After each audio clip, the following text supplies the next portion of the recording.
Сәлеметсіңдер ме балалар? Бүгінгі сабағымыздың тақырыбы ас не үшін қажет? Ас қайда қорытылады? Ас қорыту жүйесі. Бүгінгі сабақта адамға қандай қоректік заттар қажет екенін білесіңдер. Адамның ішкі ағзаларының орналасуымен танысасыңдар. Ас қорыту жүйесінің қалай жұмыс істейтінін түсінесіңдер. Алдымен балалар, суретке назар аударайықшы. Сендер дұрыс тамақтану дегенді қалай түсінесіңдер?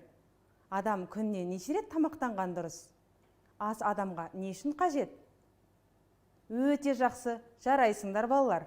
Дұрыс тамақтану дегеніміз құрамында дәрумені мол, нәруыз, май, көмір сулары бар заттарды тиісті мөлшерде қабылдау дұрыс тамақтану деп аталады.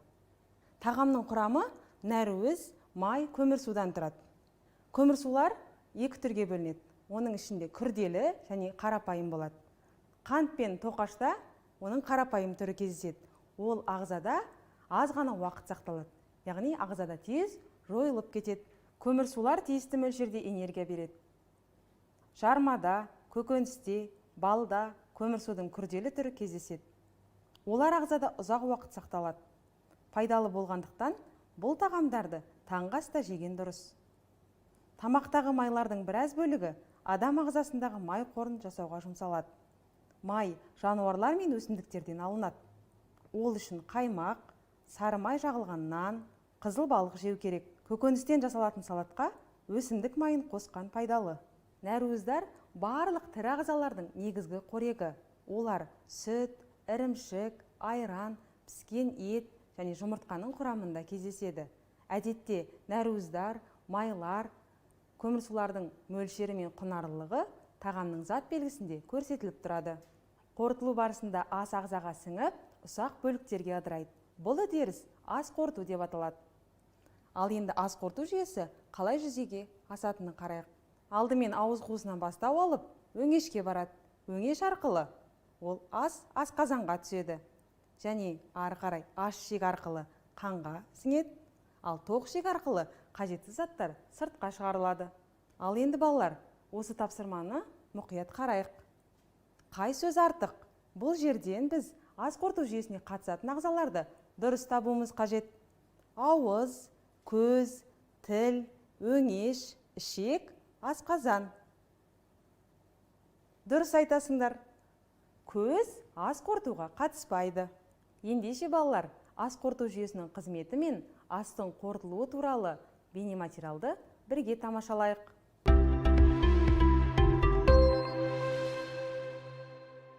Ас қорыту жолы астың қоректік заттарға ыдырап, ағзаға сіңе отыра, ағза арқылы жүріп өтетін жолы. Ас қорытылу барысында ағзаға жақсы сіңу үшін ұсақ бөліктерге ыдырайды. Осы үдеріс ас қорыту деп аталады. Тамақтың құрамындағы қоректік заттар адамның бойына сіңіп, адам ағзасына энергия береді. Біздің ағзамыз әр асты әртүрлі қорытады. Бұл біршама уақытқа созылады. Мысалы, жеміс асқазанда жарты сағат қорытылса, ет бірнеше сағат қорытылады. Ас қорыту неден басталады? Ас қорыту үдерісі алдымен ауыз қуысынан басталады. Ауыз қуысына түскен ас бірден ыдырай бастайды. Асты шайнағанда сілекеймен ылғалданып, ас түйіршігіне айналады. Ал тіл оның дәмін сезуге көмектеседі. Ас түйіршігін жұтқыншақ бұлшық еттері 2 не 3 секунд ішінде өңеш арқылы асқазанға жеткізеді. Ас асқазан сөлімен араласып, қоймалжың затқа айналады. Ас қорыту үдерісі ары қарай аш ішекте жалғасады. Аш ішекте ас қорыту шамамен 4 сағаттай қорытылып, қоректік заттар сіңіріліп, аш ішектің қабырғалары арқылы құнарлы заттар қанға өтіп, барлық ағзаға таралады. Ал тоқ ішекте басқа да қоректік заттар сіңіріледі. Тоқ ішектің жұмысы өте ұзақ, онда ас 7-9 сағатта қорытылады. Қалған тығыз қалдықтар төмен қарай тік ішекке сырғып, сыртқа шығады.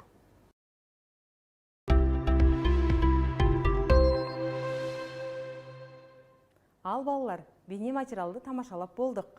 Енді оны қаншалықты түсінгендеріңді білу үшін келесі тапсырманы орындайық. Алдымен ас қорыту кезеңдерін еске түсірейік. Және мына жерден қарап, ас қорыту кезеңдерін ретімен дұрыс қояйық. Астың қорытылуы астың қарапайым элементтерге, нәруыздарға, көмір суларға, майларға ыдырауы. Ас бөліктерінің ауызда ұсақталуы, сілекеймен араласуы. Қорытылмаған және қажетсіз ас қалдықтарының сыртқа шығуы. құнарлы заттардың қанға сіңірілуі. Балалар, осы кезеңдерді дұрыс ретімен орналастырайық. Ендеше балалар, орналастырып болсақ, дұрыс нұсқамен салыстырып көрейік. Бірінші, ас бөліктерінің ауызда ұсақталуы, сілекеймен араласуы. Екінші, астың қорытылуы, астың қарапайым элементтерге, нәруыздарға, көмірсуларға, майларға ыдырауы. Үшінші, құнарлы заттардың қанға сіңірілуі. Төртінші, қорытылмаған және қажетсіз ас қалдықтарының сыртқа шығуы. Ал енді келесі тапсырмаға назар аударайық. Балалар, берілген сандардың ас қорыту жүйесіне қандай қатысы бар? Ойланып көріңдерші. 1 минут, 18 сағат, 7-9 сағат, 4 сағат. Ал енді жауабымызды тексерейік. 1 минут астың ұсақталуына кететін уақыт. 18 сағат астың қорытылу ұзақтығы. 7-9 сағат тоқ ішектің жұмысы. Ал 4 сағат аш ішектің жұмысын қамтиды. Балалар, келесі тапсырмаға зер салайық. Суреттен пайдасы аз тағамдарды анықтаңдар. Нан, қытырлақ картоп, сүт, ет, газдалған сусын, балық, бутерброд. Анықтаған болсақ, жауабымызды тексерейік. Жарайсыңдар. Пайдасы аз тағамдар қатарына қытырлақ картоп, газдалған сусын, бутерброд жатады.